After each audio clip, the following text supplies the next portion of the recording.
Hey GM, yeah? I want to craft a flame tongue sword. Okay, let me check. So, it takes 2,500 gold and 25 days. Okay, and what else? And nothing. You pay the gold and you wait the days. Then boom, you have an item. What? I want to craft the thing. Like I want to, go to the forge and do this stuff. I don't want to like order it off Amazon. Yeah, I don't know what to tell you, man. That's just how crafting works in D&D.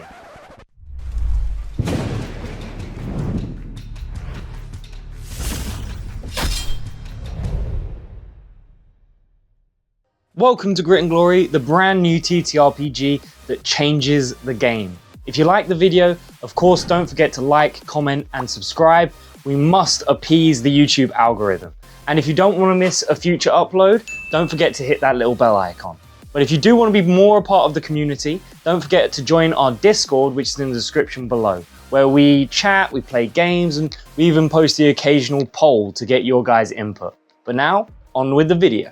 So in D&D, there really isn't a crafting system, so to speak. Realistically, it's just like shopping at Amazon with a discount. You pay half the price and just wait some time for it to arrive. Sure, technically, you do have to spend your downtime in order to build the actual item, but that is not really doing anything. It's the same as if you just skipped your downtime. There's no checks, no rolls, nothing to make sure that you actually do it correctly, or if you mess up, there's no negatives or consequences. Very simplistic and very boring. Should we skip work? Oh, great. And now this system is already awful, but the worst, absolutely worst part of it is the fact that it's completely based on the gold price of the item. Now, why is that so bad, you might ask? Well, because there are no gold prices listed for any item in the game. They range massively, especially when you're talking about higher rarity items. So this means that how long it actually takes you to craft an item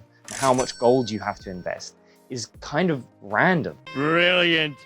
I have absolutely no idea what's going on. Let's start with common, for example, the lowest possible rarity and where it actually makes the most sense. These can range from 50 to 100 gold. To put that into perspective, you might be able to buy an item for 50 gold, or you might have to spend 50 gold to craft that item, and that takes you 5 days. Now, that's the same price, but you're taking a lot longer to do it. So maybe there's a way for that to trade off to work because you're getting something specific and unique and you don't have to get lucky to find it. But when we look at something a higher rarity, like rare, for example, this can go anywhere from 500 to 5,000 gold. This means that you might be able to buy it for 500, or you might have to craft it for 2,500, which would take 250 days to craft. So not only are you paying 5 times as much gold, but you're spending nearly a year doing it. So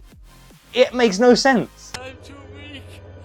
So yeah, to put it bluntly, the crafting system for D&D does not work in the slightest. Not for game balance, not for fun at the table, for nothing. So what do we do to fix it? Well, the first and kind of the major thing we do is we put a gold item cost for every single item in the book. It seems kind of obvious that this should be a thing, but hey ho, that's something that they skipped over. But the great thing is that these aren't strict things you have to adhere to. These are just general guides for the GM to work with. But the other thing, and actually the more important thing, is that not just the gold cost, but a recipe has been added to every magical item. The reason that a recipe is so much better than just leaving it at a gold cost is because this is far more developed and integrated into the game world. Sure, you can just translate that into buying the ingredients and doing all of that and making it more transactional. And that is completely an option, but you can also go out hunting for the ingredients yourself, scavenging the forest or slaying monsters. But once you've slain the monsters, you're going to have to harvest from them, which we explain how to do in this video right here.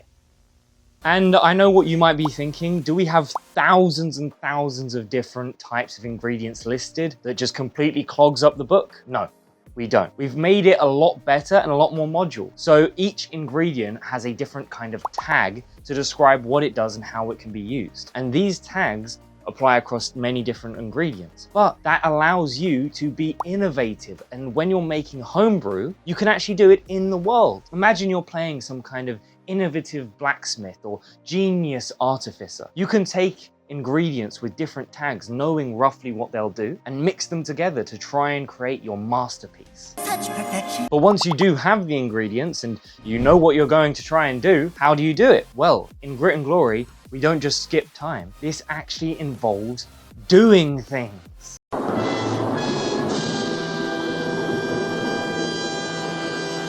So yes, when crafting, we have crafting checks. Yeah, you actually have to do something. No more skipping months and months of time for downtime like it just doesn't even exist. We've actually made it part of the game, interactive. So when you're crafting an item, if it's mundane, it's DC 12, but difficulty does change with how complex the item is. But you make one check every day. On a failure, unfortunately that check is lost and the day is wasted and you lose some materials. Maybe some other side effects happen. But on a success, the day is a success. And that means that you've consumed some of the materials and the item is closer to being finished. But some items require specific areas or locations or tools to be crafted. I mean, good luck making a sword in your wagon. You need a forge, you need a way to actually melt the metal and mold it. All of these things are very important, and they become even more important when dealing with magical items. This is where it gets interesting. So with magical items, if they are holding a spell or they release a spell in some way, you actually have to be able to cast that spell in order to craft that item. And you have to do so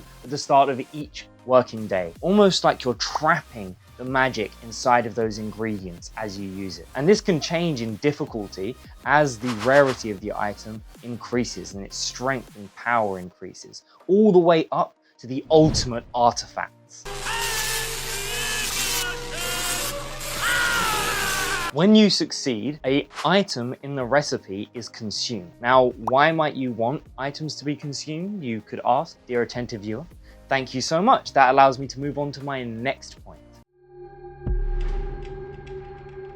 When you fail the crafting of a magical item, then one of 3 different things can happen. Now, which one happens depends on how bad you failed, because failing by a little bit and failing by a lot should have different consequences. So if you fail by a small amount, then either one minor ingredient is destroyed or the item gains a minor flaw. Now, that is a choice that you still get to make, because even though you failed, it wasn't by much, so you still get to guide the process. Now, if you fail by 5 or more, then you either lose multiple minor ingredients, one major ingredient, or you gain a major flaw. You still get that choice, but now no matter what you pick, it's pretty devastating. And if you fail by 10 or more, then you're either losing 5 minor ingredients, 3 major ingredients, and you're gaining flaws, or you're not losing any ingredients, but you're gaining several major flaws. Now, this might still seem like a good choice to pick between, but ultimately it is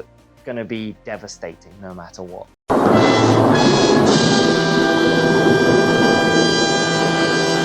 So yeah, I absolutely love this system because it just makes it way more interactive and dynamic and fun. I mean, even when you fail, you still get to have some say over how the failure goes. Maybe you don't really want your item to be flawed. Maybe you want it to be perfect. So you'll sacrifice any ingredient you need to save it. Or maybe those ingredients were very difficult to find, so you're okay with it gaining a few minor chinks here and there. The fact that you get to choose is what makes it fun. But what exactly is a flaw and how does it work? Well, that is a good question, and it depends on whether it's a minor flaw or a major flaw. Minor flaws can be flavorful or small mechanical effects, maybe like a debuff on the damage of the weapon. Whereas major flaws can be something such as spirits coming to attack the weapon and yourself because you've used some ancient artifact from their homeland. Now, this doesn't necessarily have to be something awful and horrific for you for all of time. Maybe you find a way to trap the spirits inside the weapon and you actually use it to boost its power. The point is not to punish you, but to add serious stakes and consequences to your actions, and that includes in crafting. So, if you do want to play that brilliant dwarvish blacksmith, then maybe it's time to try Grit and Glory. I hope you enjoyed that video, and a massive thank you to the Patreon supporters. This would not be possible without you guys. So if you want to check that out, please do. It massively helps the channel.